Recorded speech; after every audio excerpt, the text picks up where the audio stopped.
Байцааны үзэгчдээ баялаг бүтээчдийг дэмжин төслийн ээлжид шууд нэвтрүүлэг үзэгч та бүхэнд хүрч байна. Тэгэхээр баялаг бүтээчдийг дэмжин төсөл маань 3 дахь 4 дахь сарда хэрэгжээд явж байна. Төслийн үе шат ямар байгаа талаар баялаг бүтээчдийг дэмжин төслийн санаачлагч Даваа хоёр энэ удаагийн ярилцлагад оролцож байна. Танд өнөөдөр мэдээг хүргэе. За баярлалаа. Үзэгчдээ энэ өдрийн мэнд хүргэе. За одоогоор баялаг бүтээгчид энэхүү төслийн маань үе шат ямар шатандаа явагдаж байна? Та бидэнд бас дэлгэрэнгүй мэдээлэл өгөхгүй юу? За манай баялаг бүтээгчдийг дэмжин төсөл хөтөлбөр байна.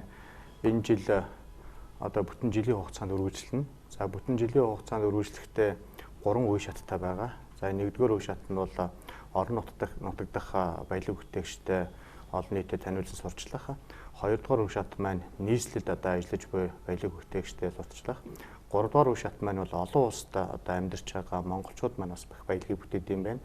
Тэр монголчуудаа бас монголчуудаа сурчлах. Монголчууд маань одоо ямар баялаг бүтээж байна вэ гэдгийг бид нар орон дээр болон олон нийтийн сүлжээ, сошиал медиагаар дамжуулаад олон улс сурталчилж байгаа учраас харилцан одоо Монголд байгаа гадаад ажиллаж байгаа баялаг бүтээж байгаа хүмүүсээ монголчуудаа сурчлах. Ийм харилцан ийм 3 үе шаттай ийм төсөл хөтөлбөр маань хэрэгжиж байгаа. Эхний үе шат маань дөнгөж сая дуусж байна. 21 аймгийн баялаг бүтээгчтэй уулзсан нэвтрүүлэг ярилцлагуудыг манай ETV телевиз болон Mass TV тийм ээ Info TV сэтгүүл Mass TV-ийн сайтуудаар үзэгчид баялаг бүтээгчид маань маш олон цуврал нэвтрүүлэг ярилцлагуудыг хүлээн авч үзсэн. Энэ бас маш олон санаануудыг маш олон тулгымцсан асуудлаач гэсэн бид нараар дайлдгаж хэлж ирсэн тийм ээ. За бид одоо энэ 3 сарын баг хугацаанд 21 аймаг 20 гаруй сумдаар явж баялаг бүтээгчдийнхаа уулзаад сурвалжлаад ирлээ. За ингээд цаашдаа бид бас үргэлжлээд орон нутгийн одоо өргөн хэрэглээний бараа бүтээгдэхүүн дээр одоо ажиллаж байгаа баялаг бүтээгчдүүд энэ одоо сурчилж амжилтлаа л да. За ер нь улирлын чанартай бас ажилладаг манай орон нутгийн баялаг бүтээгчд маань жишээлбэл сүү цагаан эдээ одоо зогссон байгаа үе таарж байгаа мөн одоо жимс ногоо газар тариалан одоо намар урцаа хураах үеэр нь тэн дээр манай баялаг бүтээгчд маань бас ямар баялагийг бүтээж гэн сүү цагаан эдээнийхэн цагаар очиж бас тэр орон нутгийн баялаг бүтээгчдийг сурвалжлана. Тэгэхээр энэ сурвалжлага маань одоо энэ удаа ингээд орон нутгийн 21 аймаг 20 гаруй сумдаар яваад дуусч байгаа юм биш. Эргээд одоо 100 намар дахиад үргэлжилнэ. За өнгөрсөн 7 хоногоос манай уран бүтээлчд маань нийслэлийнхэн баялаг бүтээгчдийг сурвалжлахаар олон нийтэд одоо энэ манай баялаг бүтээгчд маань ямар сайхан баялагийг бүтээж одоо үндэсний үйлдвэрлэл, жижиг дунд үйлдвэрлэл, өрхийн бизнес бичил бизнесийг хөгжүүлж байна. Энийг одоо ард түмэн маань өөрсдийнхөө хийж байгаа бүтээж байгаа юмыг мэдэх. Тэр тусмаа одоо монголчууд маань өөрсдөө худалдан авах. Дээрээс нь одоо хэвлэл мэдээллийн байгууллагууд маань энэ одоо сайхан баялаг бүтээгчдийг сурчлан олон нийтэд сурсан таниулах ийм одоо сайхан кампанит ажлыг явуулж байна да. Бид нэрийг бас хөдөө орон нутагт ажиллаар явж байхад маш олон хүмүүс хүлээлттэй байсан. Танаа төслийн баг ирсэн үү? Бид нар танаад бас оролцож байгаад явдал бид нарыг зориод ирсэн явдал маш их баярлалаа. Хаа исэн хөвсгөл ховд гойвалтаа гэд холын хязгаар гэлтгүүгээр бид нар 21 аймагт очиж үндэсний үйлдвэрлэгчийг магадгүй зарим нөрхийн үйлдвэрлэгч, зарим жижиг дунд байсан, зарим импортыг орлогоц бараа бүтээгдэхүүн үйлдвэрлэж байсан гэд янз бүрийн үе шатны 2-3 ажилтнтай, 10 гаруй 20 гаруй ажилтнтай гэд маш олон үйлдвэрлэгчид оролцож исэн. Тэдгээр болгонд тулгамцсан асуудлууд бас байсан. Бидний нэвтрүүлгээр дамжуулаад бас тэр үгээ бас төрийн одоо бодлого шийдвэр гаргадаг хүмүүст бас дамжуулаарай гэж хэлж ирсэн тийм ээ. За манай төсөл хөтөлбөрийг санаачлан хэрэгжүүлж байгаа Mass агентлаг болон ETV телевизийн уран бүтээлчд маань сая одоо энэ 2 сар гаруй хугацаанд 18500 км газар замыг туулж 21 аймаг 20 гаруй сумдаар ажиллаад ирлээ л дээ. За ингээд 18500 км туулж уран бүтээлчд маань одоо баялаг бүтээгчдтэйгээ уулзаад тэр хэд маань ямар одоо бэрхшээл тулгамдж байна. Бизнесийн одоо орчинд одоо ажил үйлчлэгээ явуулж одоо болж байгаа болохгүй байгаа талынхаа бүх проблем юмнуудыг ярьж гин болж байгаа юмнуудыг ярьж гин л да. Тийм болохоор бид нар энэ одоо эх орны маань өнцөг булан бүрт 408 зохиолчд одоо манай баялаг бүтээгчд маань яаж баялагийг бүтээж байна гэдгээ бид нар өөрсдөө одоо ингээд бахархах, тэднийг дэмжих тийм одоо эдийн засгийг одоо үндэсний одоо үйлдвэрлэлийг хөгжүүлж Монгол улсынхаа эдийн засгийг хүчрэх болохгүй бол зөвхөн одоо зис нүүрс байгалийнхаа баялгаар одоо бид цаашаагаа ингээд явж болохгүй нэ. Олон улсын зах зээл дээр одоо манай байгалийн баялагын одоо үн унахаар эргээд одоо Монголд үн ундаг. Эргээд одоо энэ байгалийн баялагаараа одоо үндэснийхээ төсвийн одоо ихэнх хувийг бүрдүүлээд явдаг Монгол улсад их хүндрэлтэй тусч байгаа. Олон улсын жишгээр бол үндэсний үйлдвэрлэлүүдийг хүчтэй хөгжүүлдэг. Тухайн одоо улс орны үндэсний үйлдвэрлэгч, үндэсний одоо баялаг бүтээгчид маань л одоо маш хүчтэй байдаг. Одоо Монголд үйлдвэрлэх гэдэг бэрийн гадаадын зах зээл дээр очоод одоо Азиас бол Япон улс одоо хүчтэй эдийн засгт улс байна. Европоос бол Герман байна тий.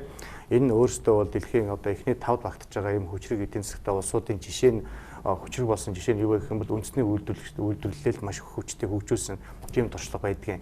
Манай ингээд ойрхон хөрш хятад бол одоо хятадын хүн амын 95% нь жижиг дунд үйлдвэрлэл дээр ажиллаж байгаа жишээ нэ.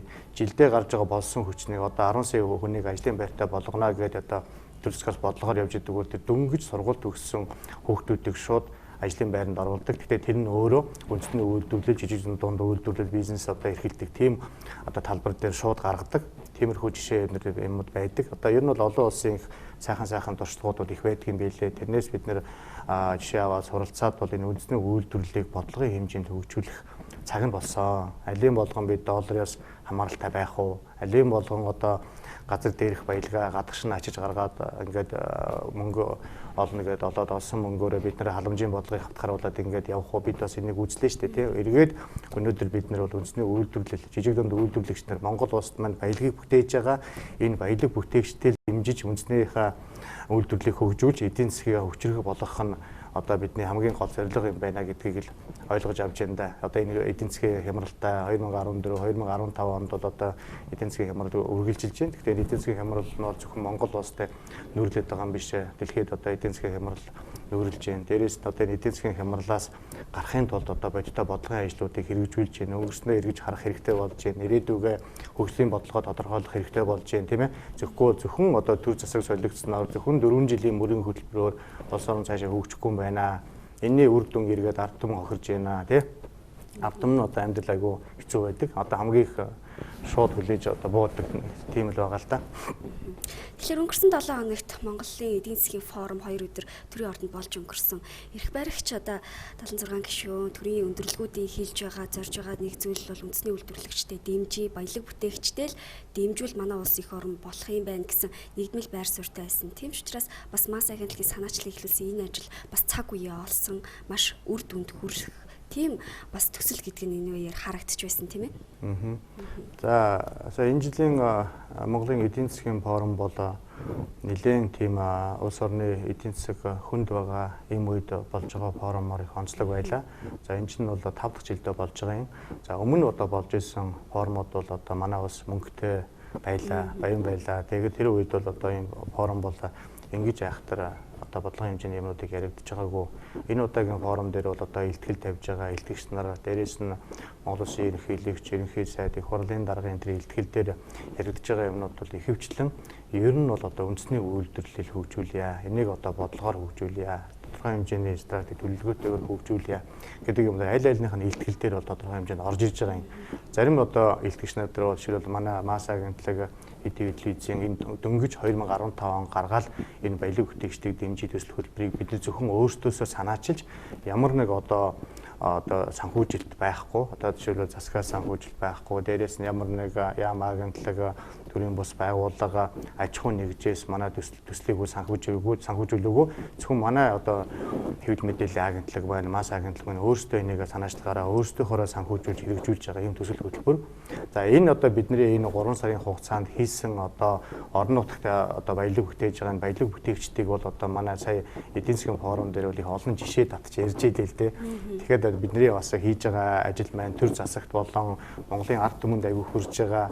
Тэгээд ч одоо энэ үндэсний баялаг бүтээгчтэй дэмжиж эднэрлийг алдаршуулъя гэсэн энэ манай энэ аяныг байна одоо Монголын ард түмэн өөрсдөө ингэж аягүй сайхан дэмжиж аягүй том давлгаа үүсгэж байгаад манай одоо медиа группийн одоо манай мас агентлагийн уран бүтээлчдэд маш сайхан сэтгэлийн дэм өгж байгаа. За тэгэхээр төслийн маань нэвтрүүлэг ярилцлага гэд хэвлэгдээд сонингоор зурагтаар гараад дуусаагүй. Бид бүхэн үндэсний баялаг бүтээгч хэмээх энэхүү шинэхэн сэтгүүлийн нээлттэй өнгөрсөн амралтын өдрүүдэд хийсэн байгаа. Энэ сэтгүүлийнхаа талаар яриач. За ер нь манай баялаг бүтээгчдийг дэмжих төсөл хөтөлбөр байна бол одоо орон нутагт баялагыг бүтээж байгаа баялаг бүтээгчтэй, жижигэн үйлдвэрлэгчтэй, өрхийн бизнес, бичил бизнес эрхлэгч мөн одоо үндэсний одоо том үйлдвэрүүдэд сурталчилж байгаа. За энэ сурчлагаа маань бол одоо манай медиа группийн хэвлэл мэдээллийн бүх хэрэгслээр гарч байгаа. За телевиз, радио, сонин сэтгүүл, олон нийтийн сүлжээ, сошиал медиагаар одоо бид нар дамжуулж нийтэд таниулсан сурчилж байгаа. За тэрнээс гадна бид нар өнгөрсөн 7 хоногийн 5 дахь өдөр энэ баялаг бүтээгч сэтгүүлийн маань 1-2 дугаар дугаар хэвлэлтнээс гарлаа. За одоо энэ 1-р дугаар, 2-р дугаар дээр бол манай орон нутгийн баялаг бүтээгчид маань яаж баялагыг бүтээж байгаа юм бэ гэдгээ бол одоо хэвлэл мэдээллийн хэрэгснээс ясаас гадна энэ сэтгүүл дээр бас өөрсдийнхөө ярилцлагыг өгөөд, өөрсдийнхөө үйлдвэрлэлийн технологиг танилцуулаад, бараа бүтээгдэхүүнээ танилцуулаад ингээд гарсан байгаа. Энэ бол одоо Монгол улсад хамгийн анх удаа гарч байгаа ийм баялаг бүтээгч гэдэг ийм сайхан сэтгүүл гарч байгаа. Тийм учраас манай энэ баялаг бүтээгч гэдэг сэтгүүлийг манай Монголын ард түмэн уншигчид маань худалдаж аваарай гэж бид хамт олонны өмнөөс хүсэх байна. Тэгээд энэ худалдаж авсан энэ сэтгүүлийн одоо юу орлого маань эргээд шилэн дансаар баялаг бүтээгчтэй сурчлахад зориулагдах юм шүү. Тэгээд таны энэ сэтгүүлийг худалдан авж байгаа орлого маань эргээд одоо баялаг бүтээгчдэд зориулагдах учраас таны ч гэсэн оруулж байгаа бас хувь нэмэр гэж та бас ойлгож хүлээж авч болно. Тэгээд энэ сэтгүүлээс 3-ыг авахд нэг сэтгүүл үнэгүй дагалдана. Дээрэс нь мөн одоо энэ DVD үнэгүй дагалдана. Тийм учраас 3 сэтгүүл авахд нэг сэтгүүл дагалдаад дээрээс нь DVD дагалдана. Зүгээр нэг сэтгүүл авахд бол нэг DVD үнэгүй дагалдаж байгаа. За тэгээд энэ бол өөрөө баялаг бүтээгчдийн одоо баялагыг яаж бүтээж байгаа талаар хийсэн ийм сурвалжлууд байгаа. Тийм учраас бол одоо яг ингээд нэг үйлдвэрлэл хийж байгаа, бүтээгдэхүүнээ гаргаж байгаа. Тэгээд тэр эздийнх нь өөрийнх нь яриа, тэр цэхэд тэр үйлдвэрт ажиллаж байгаа ажилчдынх нь яриа эднэр бүгд энд ингээд орцсон.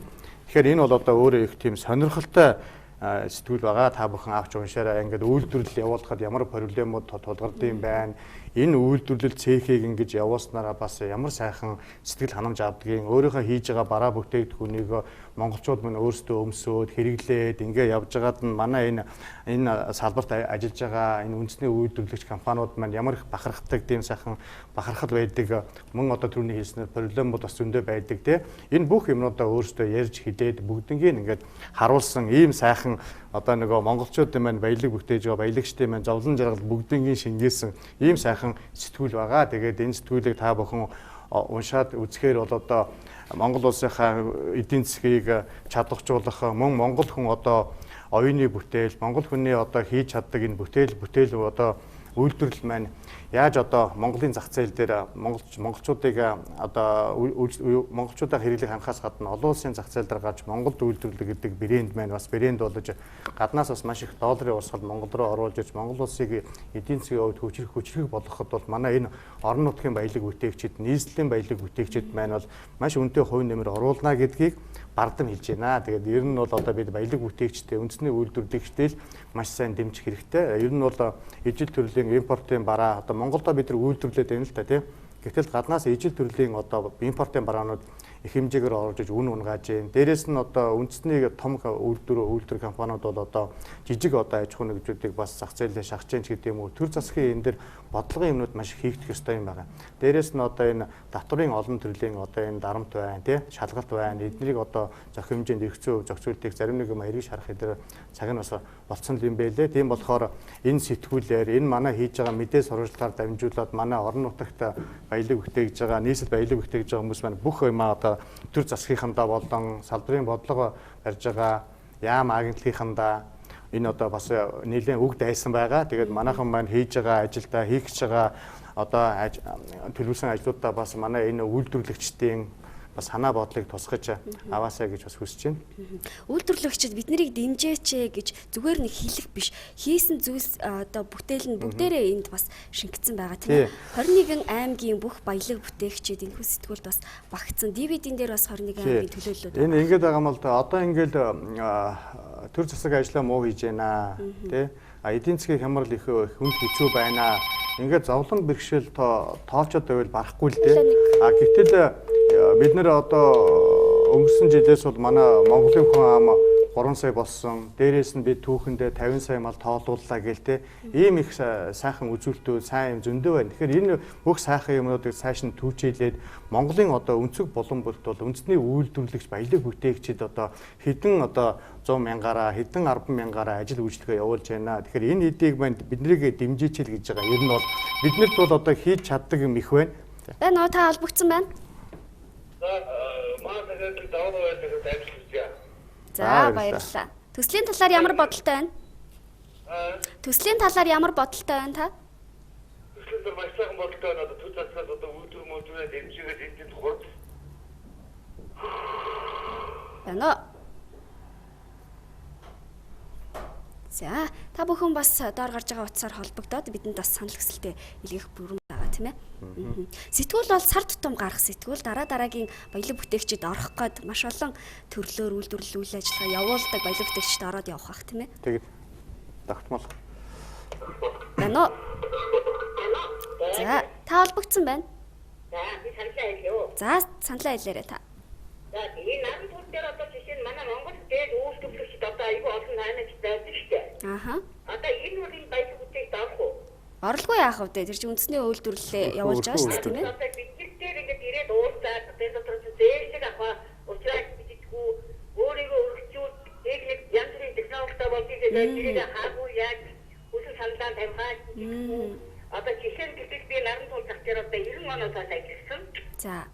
Энэ дандаа хоёроо дээд гэсэн нэг одоо би яг ухаантай байж гэхдээ би бэлдээд өөрөө хөгжүүлдэг алан дээд одоо ерөнхийдөө даалт хийх одоо 20 жил 5 жилийн дээд хийж. Тэгээд би одоо яг өөрийгөө өргөжүүлье. Анх төгөөрөнд яг юм уу санхүү жил яг надад тусмаг байгаа гэж ампаар бай. Хаагүй яг өөрчлөлт дээд аваад яг их олон хэмжээний юм аггүй дээ 3 сая төгрөгийн юм аваад нэгэд хангалтайгаар аваад ингээд олон санаар ихгээд ингээд тавьсан байгаа. Ухаан хэрэг болоход бөөжсөн юм чинь одоо ашиг нь олон орж ирэх шүү дээ. Ахаа болохоор баг юм аа хэлж ингээд ашиг муутай. Ааха. Өөрөө юм өргөжүүлж чадахгүй ийм байх юм. Энэ баян үчүүд ажил одоо баян үчүүд олон жил болж байна. Одоо тийм ийм их байх одоо байх тийм энэ ажил бүтээгчгээд нэг сайхан юм хараад иржээ. Би нэг хараад баярлжээ. За. Одоо энэ чинь бас үнэн зөв их сайхан юм. Одоо залуучууд энэ журам дээр доорхоор их байгаа. Ихтэй дэмжиж тал ийм яахан харж үзэж яаж яах вэ? Гэрээ жаахан суудаг. Энэ одоо орон нутгад байгаа энэ хороолт нь бас одоо энийг өргөн хийж байгаа доороод дуудаж уулзах юм уу? Гэхдээ та энийг ингэж явуулаа. Энийг ингэж дэмжиж өгөө. Ийм асуудал хэрэгтэй байгаа цаа гэж одоо наад чи хөгшин өмөр гэж бодчих. Одоо баярлалаа энэ их сайхан одоо нэвтрүүлэгч бай. Сайхан ажил явуулж байна. Энэ бол одоо үнэндээ одоо манай бидний Монгол хэрэгтэй шүү дээ. За ийм л юм хэлсэн гэдэг. Одоо баярлалаа. За таны саналыг сонслоо. Тэгэхээр манай нэвтрүүлгээс бас манай хилцүүлэг явагдаж байгаа маш олон төрлийн сая жишээлбэл татвар даатгал одоо зээлэг гэх мэтчлэн асуудлаар. Тэгэхээр та бүхэн бас бям гараг бүр шууд явж байгаа хилцүүлгээр бас олон саналуудыг хүлээж авах боломжтой байх тийм ээ. Бас сэтгүүлээр дамжуулаад маш олон санааг бас олж авах байхаа гэж би бодож байна. Тэгээ ер нь манай масс агентлаг эдвэдл үзээс хэрэгжүүлж байгаа энэ баялаг бүтээгчдийг дэмжиж төсөл хөтөлбөр маань өөрөө ямар ч үн өртөггүйгээр манай уран бүтээлчид тухайн танаа одоо үйлдвэр үйлчлэгээ явуулж байгаа газар дээр чи очиж сурвалжлага хийгээд мэдээ сурвалжлага нэвтрүүлэг бүх төрлийн имийг л бид нар орон дээр олон улс цацж байгаа шүү дээ тийм. Энэ өөрөө бол ямар ч үн төлбөргүй. Ер нь одоо хэвлэл мэдээлэлээр зар сурталчилгаа явуулах гэхээр манай хэрэглэгчид маань үйлдвэрлэгчид маань мэдж байгаа. Ер нь бол нэлээд өндөр тариф гардаг, тийм ээ. Тэгэхээр тэр зар сурталчилгааных нь өртгийг бол манай жижиг дунд үйлдвэрлэгчид нар дийлэхгүй байгаа. Одоо тийм одоо жишээлбэл ингээд цалингаа тавин татвараа төлнө, үйлдвэрлэлээ өргөжүүлнэ, тийм. Энэ чинь одоо проблем их байна. Дээр нь дахиад зар сурталчилгааны мөнгө гаргаж ирэхээр тийм их хэмжээний мөнгө гаргаад ирж их аж ахуйн нэг ховор байна шүү дээ, тийм. Үндэсний том үйлдвэрүүд нь бол жилийн төлөвлөгөөндөө бизнес төлөвлөгөөндөө төлөвлөөд мөнгөө төсвөлцөн тэрнийхээ дагуу зар сурталчилгаанууд нь явж идэг. Жижиг дунд болон өрхийн бизнес, бичил бизнес эрхэлдэг. Яг энэ хэсэгт чинь 45 мянган аж ахуй нэгж 800 гаруй мянган хүн ажиллаж байгаа тийм. Энэ бол айгүй том зах зээл. Гэтэл эднэр дээр маань одоо бодит дэмжлэг юу байна вэ гэхээр зөвхөн банк зээл өгдөг. Банкны зээлийн хөө өндөр, хугацаа богинохон. Дээрээс нь одоо юу гэдгийг энэ чинь ихэвчлэн түрээсийн байранд явж байна. Тоног төхөөрөмжөө сайжруулахаар одоо тоног төхөөрөмж нь одоо бас төр засгаас нь дэмждэг тийм бодлогын юмнууд бас жоохон ховор. Тэгсэн мөртлөө жижигч үйлдвэрлэл явуулсан, томч үйлдвэрлэл явуулсан ялгаа байхгүй бол татвар авдаг. Нөөтийн татварч авдаг, орлогын албан хувийн татварч авдаг тий. Шалгалч үйлдвэрч адилхан ирдэг тий. Энэ юмнуудыг бас жоохон ялгаж өгмөр юм шиг байгаа. Яг ямар ажиллагаанд явж байгаа илээ? Төсөл маань бүтэн жил хэрэгжинэ гэж байна. Удахгүй 4 сарын 14-нд бас чуулган болон үндэсний үйлдвэрлэгчид маань санал бодлоо хэлцээд орон даяар бас орон нутгаас ирэх байх тийм ээ. Ер нь бол яг хуу монголчуудын маань одоо энэ жижиг дунд үйлдвэрлэгчтэй энэ баялаг бүтээж байгаа энэ жижиг дунд үйлдвэрлэгчдийг бол бид нэр хаана ямар үйлдвэрлэл явагдаад байна гэдгийг бол төдийл манайхан нөгөө хэрэглээ өөрөө энэ нөгөө ямар ч бизнес эрхлэхэд зар сурчлагаа PR айгуу чухал байдаг. Тэгээд нөгөө зар сурчлагаагаа хийхгүй учраас манай энэ жижиг үйлдвэрлэгчний чинь нөгөө үйлдвэрлэлийн ямар сайхан бараа бүтээгдэхүүн үйлдвэрлэж байгааг сайн мэдэхгүй байхгүй. Тийм болохоор мэдээлэл дутмаг байна. Зар сурчлагаагаа айгуу бага явуулж ийн гэсэн үг шүү дээ, тий. Тэгэхээр тэр мэдээлэл дутмагаас болоод янз бүрийн одоо төсөл хөтөлбөрт манай жижиг үйлдвэрийн хамрагдаж чадахгүй байна. Дээрээс нь одоо бид нэг төр засгийн бодлогоор энэ жижиг үйлдвэрлэгчийг маш сайн дэмжиж өгөх хэрэгтэй тийм энэ бодлогын ажлууд нь бас дутагдаад байна ч гэдэг юм уу тийм энийг өөрсдөө хэвлэл мэдээллийн хэрэгслээр жижиг үйлдвэрлэл болон төр засгийн хооронд нь ингээд сайн холбож өгөх одоо гүүрэн л одоо манай хэвлэл мэдээллийн байгууллага бид нар үндсэн өөргөө биелүүлж ингэж ажиллаж байгаа юм. Гэхдээ энэ өөрөө за жижиг үйлдвэрлэгчтэйгээ сурчилж байгаа олон нийт сурчилж байгаа энэ ажил нь бол өөрөө ямар ч гүн төлбөргүй. Гэхдээ бол манай уран бүтээлчид энэ дээр бол одоо сэтгэлээрээ ажиллаж байгаа тийм эргээд одоо энэ үйлдвэрлэл маань хөгжөөд одоо эдний бүгдийн маань гаргаж байгаа бараа бүтээгдэхүүн нэмэгдээд одоо ингээд үндэсний үйлдвэрлэлийн бараа бүтээгдэхүүн авч хэрэглэхээр өртөг өндөртэйгээд идэг штэ тий. Тоон ихсээд ирэхээр үн буугаад ирнэ, чанаржаад ирнэ тий. Дотоодынхаа зах зээлийг хангах, хоёрдугаарт импортоор орж иж байгаа барааг одоо орлох үс тийм одоо экспортын бүтээгдэхүүнийг дэмжих тийм бодлого манад барьж байгаа. Дээрэс нь одоо энэ банк жижиг үйлдвэрлэгчдийн хоорондын энэ зээл өгдөг, авдаг гэдэг зарчмыг болоод харилцан хамтарч ажиллах ёстой болсон юм байна гэдгийг бид нар бас хараад байгаа юм. Тэгэхгүй нэг нь зээл өгөөл тэгэл мартдаг орхидог. Нөгөөх нь нэг зээл аваад тэгэл явдаг. Хоёрдугаар тэрний үйлдвэрлэл нь хөгжиж гин үү? Одоо хоёулаа хөгжиж явах хэрэгтэй. Банкын ч зээлээ өгөөл нөгөөх нь одоо өгдөг авдаг бодлогоос эднээс салъя гэдэг байгаа шүү дээ. Тэр нь болохоор нэг нь бол төсөл хэрэгжүүлэгч, нэг нь бол төслийг санхүүжүүлэгч гэдэг тий. Одоо жишээлбэл банк бол санхүүжүүлж байна. Нөгөө жижиг үйлдвэр төсөл хэрэгжүүлж штэ тий. Энэ хоёр өөр цаашдаа бол хамтдаа хөгжих хэрэгтэй харагдаад байгаа байхгүй юу? Хамтдаа байж хөгжин. Тэгэхгүй бол өгдөг авдаг зарчмаас одоо болмоор юм шиг тийм л юм харагдаад байгаа. 4 сарын 14-нд чуулганыхаа талаар таас мэдээлэл өгвөл. Тий, одоо энэ 4 сарын 14-нд жижиг дунд үйлдвэрлэгчдийн анх дахь чуулган гэж болно. За энэ чуулган дээр бол одоо манай энэ баялаг бүтээгчдийг дэмжих энэ төсөл хөтөлбөрт хамрагдсан энэ орон нутаг болон нийслэлийн одоо энэ манай энэ баялаг бүтээгч хөтөлбөрт хамрагдаад зар сурчлаганд ороод явж байгаа энэ аж ахуй нэгж жижиг дунд үйлдвэрлэгчдэр байна. Одоо энэ үндэсний чуулганд бол хүрэлцэн ирэхийг урьж байна. За энэ оролцсон одоо энэ аж ахуй нэгжүүд маань бол одоо жирийн үйлдвэрлэлд оролцох тийм төлөөлөгчөөр оролцох тийм эрхтэй байгаа. Одоо бид нар одоо орон нутгийнхныгаа болон нийслэлийнхныгаа энэ 4 сарын 14-нд болох жирийн үйлдвэрлэгчний чуулганд хүрэлцэн ирэхийг урьж байна. Тэгэхээр энэ чуулганд ирээ та одоо нөгөө асуудал проблемуудаа сайн хэлж явах ёстой. Тэгэхгүй бол энэ одоо хаврын чуулганаар жирийн үйлдвэрлэлийн хуулинд өөрчлөлт орох гэж байгаа. Бас одоо татвар гайлын тэр одоо мөрдөгдөд явж байгаа юм дээр эргэж харах бас юмнууд байгаа учраас бид нэр энэ чуулганы дараа бас төр засаг их хурл руу тодорхой хэмжээний бас асуудлуудаа шийдвэрлэх ёстой тийм импортын орлого барааг яаж дэмжих юм одоо энэ экспортыг яаж дэмжих юм тийм одоо бид нэр өөрсдөө эхлээд дотоодынхаа зах зээлийг чанартай бараа бүтээгдэхүүнээр өөрсдөө эхлээ хангах ёстой. Тэгэхийн тулд бид нэр үйлдвэрлэлийг яаж явуулах юм те үндэсний том үйлдвэрлэлийг бол тодорхой нөхцөлтэйгээр хөгжүүлэх. Дээрээс нь одоо сүүлийн үед яригдаад байгаа чинь нэг стартап гэдэг байгаа те. Энэ бол одоо нөгөө ирээдүйдээ энэ бизнесийг төр засаг яаж дэмжих юм хүүн одоо хүүгийн бодлого нь ямар байх юм. Дээрээс нь батлан даалтыг гаргаж өгж байгаа тэр газар нь одоо ямар бодлогоор ажиллах юм гэдэг юм уу те. Одоо маань жижиг дунд үйлдвэрлэгч нар бол тухайн банкнда хандаад 100 сая авъя гэж яхад 30 саяг л өгдөг юм шиг байлээ. Тэгэхээр нэг үйлдвэрлэлийнхаа хөрөнгө оруулалтыг бүрэн хийж чадахгүй хагас дутуу хийхээр захиалгач хагас дутуу хийж өгдөг те. Эргээд тэр нөгөө өрөнд орох магадлал бас айгүй өндөр болдог. Тийм учраас энэ батлан даалтын сан гэдэг газар байдгийг манай бас жижиг дунд үйлдвэрлэл биш бизнес эрхлэгч нар бол зарим нэг нь бол сайн мэдэхгүй байгаагаас болоод зээлийн бүрэн дүрэн авч чадахгүй байгаа бас тийм харагдаж байгаа. Тийм учраас энэ жижиг дунд үйлдвэрлэл эрхлэгч баялаг бүтээгчид нар маань юу харагдаад байна гэвэл эхлээд мэдээл бас муутай байна. Хоёрдугаар төр засгийнхан бас тийм бичиг цаас их нэгж байна. Их олон удаа явуулж байна. Дахин дахин явуулдаг тий. Баялаг бүтээгчд маань тэгж их бүтэн сар хөөцөлтөд явахтын зав чөлөө саана шууд үйлдвэрлэл явуулж байгаа шүү дээ. Тийм учраас хөрөнгө оруулалтын зээл өндөр хүүтэй зээл аваад үйлдвэрлэлээ шууд явуулаад эхэлж байгаа жишээ нэ тий. Тэгэхээр бага хүүтэй урт хугацаатай хүүгээ аваад дээрэс нь батлан даалтын сангаараа даалгаад дээрэс нь төр тоног төхөөрөмжийн хөрөнгө оруулалтыг тодорхой хугацаатай нөхцөлтэйгээр ингээд өгдөг бол энэ салбар цаашаа хөгжөөд явах бүрэн боломжтой гэж хараад байгаа. За та бүхэн хоёрын ярилцлага бас цаг бага байлаа. Тэгэхээр бид ч гэсэн үзэгч та бүхэндээ баялаг бүтээгчдийг дэмжин энэхүү төсөл хөтөлбөр эх орондоо хэрхэн яаж хэрэгжиж байгаа талаар үйл явдлыг цаг тухай бүрт нь мэдээлж явах болно. Ингээд үзэгч та бүхэнд баярлалаа. Дараагийнхаа ярилцлагаар дахин уулзлаа. Түр баяртай. Бид Өвөрхангай аймгийн 10 хэрийн баялаг бүтээгчид. Бид Өвөрхангай аймгийн 10 хэрийн баялаг бүтээгчид. Бид Өвөрхангай аймгийн 10 хэрийн баялаг бүтээгчид. Бид Өвөрхангай аймгийн 10 хэрийн баялаг бүтээгчид.